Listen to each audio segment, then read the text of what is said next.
What God cannot do does not exist. I'm recording this testimony from Enugu, Nigeria. I'm Amazing Grace, a broadcast journalist, and this has been my simple introduction for so many years now. But then let me give you a little backstory to 2010 when I lost my dad, and being the first daughter with no brother, you know how it is in Africa. It was a huge battle with his family. But the most striking for me was when during the funeral arrangements for my dad, one of my uncles had said to me that I should go get a job or even get married and let him see. Now I rejected it immediately. And because of my faith background and what my dad had always told us never to accept negative tags or labels, so I had rejected it just there and then. But moving on, God came through and gave me a job. And of course, even with the job, it was a struggle keeping up with the bills, and I constantly felt like I was running around in circles. I could feel it literally. I was constantly praying for a career breakthrough. That point where everyone around you knows and says that you're good. And I know that I'm very good. But of course, there was no undeniable evidence. Now, I was raised in a godly home, so prayer for us is a lifestyle.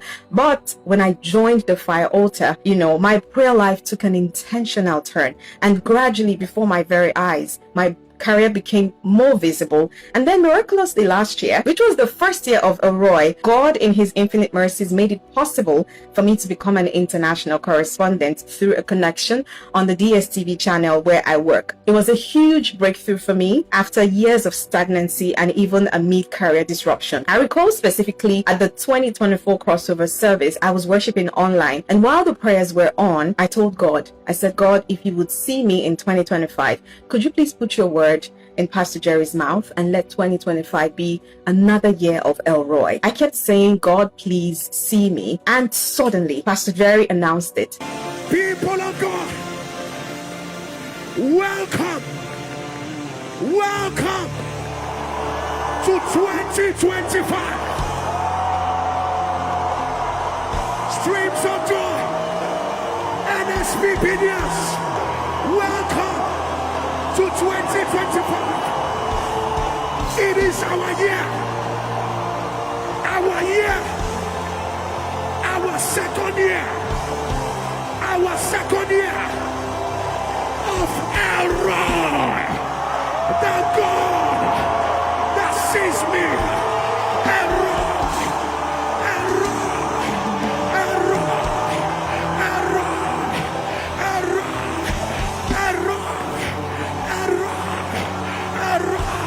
I fell flat on the ground. I couldn't believe it. It was like a dream for me. I was very excited, thanking God for seeing me and for giving that word of confirmation. And in that service, one word came constantly. It was an outstanding prophecy for me. Now, Pastor Jerry kept saying, God will give you global visibility. I see you holding a microphone on global stages, and it will start from March. The Lord just opened my eyes. I saw something. I don't know who it is for.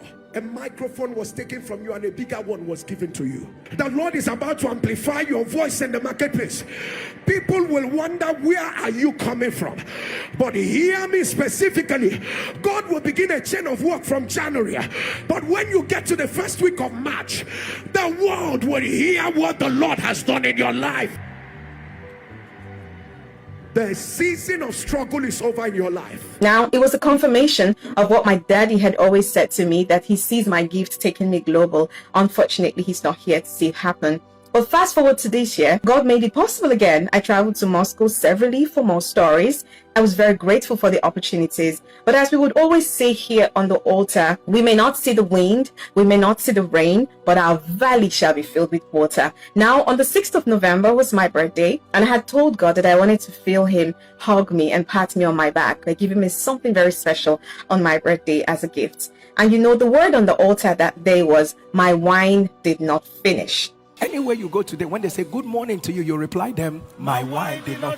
They will be wondering, people of God, only NSPPDians will understand it. So anywhere you see it, anywhere you see an NSPPDian write it, go there and write your own, my wine did not finish. Write it everywhere. My wine did not finish. What God cannot do does not exist. And just after the prayers, I held on to that word. And just right after the prayers, I checked my phone.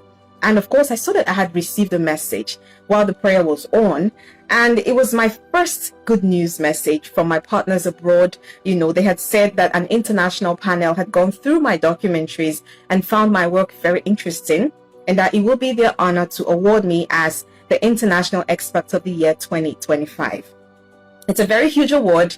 I was very excited coming from that girl who was told she'll never get a job to one who's an international award winner. Now, the huge event was held on the 27th of November in Moscow, and I was honored greatly, even in my absence. I became globally visible and celebrated. The word of prophecy became my reality. Now, I'm not just Amazing Grace, the broadcast journalist. I'm Amazing, the international award-winning broadcast journalist and correspondent. That's my new identity in my career, which, by the way, has taken a leap, and there's no stopping me now. Thank you so much, Pastor Jerry, for your sacrifice on this altar of fire. Jokwasa, my life will never remain the same. And with Elroy's guarantee on this altar, I am coming back in 2026 with more testimonies and higher levels on all sides. I know that Elroy would see me more, for what God cannot do does not exist. Thank you very much.